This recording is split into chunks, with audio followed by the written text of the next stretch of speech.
Hi everyone, I'm DevOps. I was expecting to get someone to laugh. Thank you very much. I'm actually a software engineer at Interswitch. Interswitch is an African-focused company that's on a mission to make transactions happen at the speed of light. I'll be talking about my experience moving to Kubernetes at a previous company I worked with, FlexiServe. So let me take you back some time back when there was a lot of buzz about Kubernetes, and I was also getting interested in Kubernetes. Then our deployment architecture looked something like this. We had all our applications containerized, but they were deployed one container per VM. So that's to scale out any application. What you needed to do was to actually scale out the VMs. As the DevOps-ish person, I felt that wasn't the best way of using Docker and getting value for it. And it also caused our AWS bill to be very, very high. So I started exploring Google Cloud. And because Google Cloud had containerized, had Kubernetes as a service, I really enjoyed and found Google Cloud interesting. And also came across a Google-sponsored Udacity course, which I took because I was interested in Kubernetes, on scaling your microservices with Kubernetes.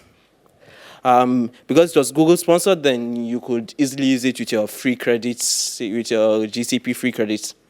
But at the same time, I was trying to be cautious. I'm like, this is all buzz about Kubernetes. Like, do I really need to play around with Kubernetes? Let me not get engulfed in the buzz. Again, I was like, this is cool buzz. Like, I'm deep down inside, I wanted to adopt. Then something happened. It was a Tuesday morning. Monday was a public holiday. So we had 3 days weekend. I rolled off my bed, picked up my phone, refreshed my office email, and Jenkins was down. It was actually cryptojacked, and therefore we had to take the instance down. There was panic all around.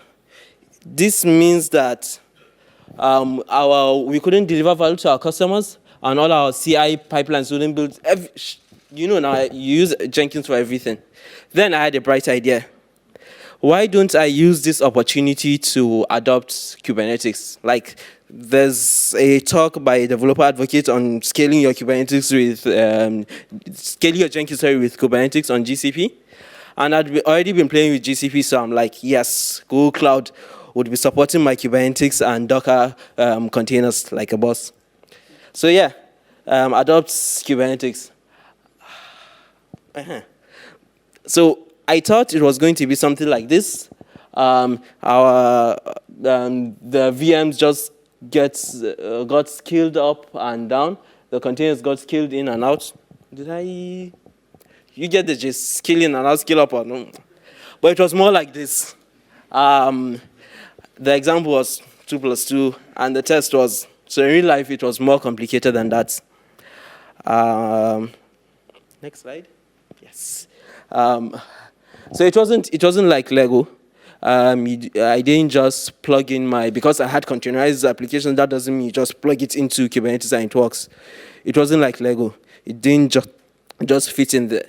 And also, just doing proof of concepts, I had bunched through the whole $300 GCP credit I got. So it was expensive. Back to the same thing we were running away from, the AWS bill. And because we were heavy on AWS, we had integrated a lot with AWS. It wasn't quite straightforward moving some of our deployments to GCP. So we had issues there.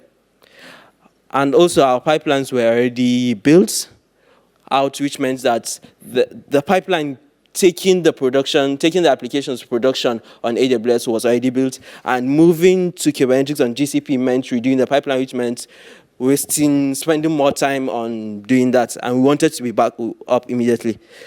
But basically, the most difficult thing I found was that because we had containerized monolith, and Kubernetes, in my own opinion, worked best with microservices, there were some issues there.